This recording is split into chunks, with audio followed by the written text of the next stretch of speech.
how to leave feedback on Vinted. Hi guys, welcome to another tutorial. In this video, I'll teach you how you can leave feedback on Vinted. So kindly watch till the end. The first step is to log in into your Vinted account. Once you're logged in, you will go to your home page automatically. On the home page, ensure you navigate through to your profile. And then once you've navigated through, this is your profiles page. All right.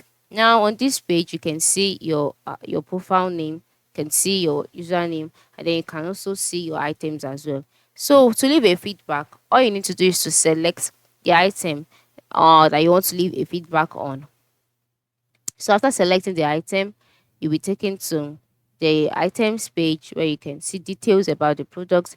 By the right side of the screen, you can see options like mark as sold, mark as reserved, hide, edit listing. So just click on edit listing. Then after clicking on edit listing, you'll be taken to the editing page.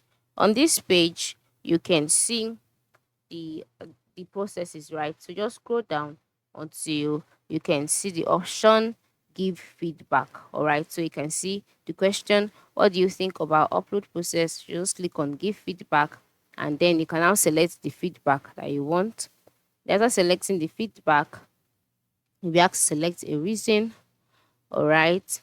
And then if you want to tell more, you can tell more, and then click on submit feedback. And then just like that, that feedback will be sent to the developers or to the customer service of Vinted, and then they can go ahead and make adjustments if needed. So this is how you can leave feedback on Vinted.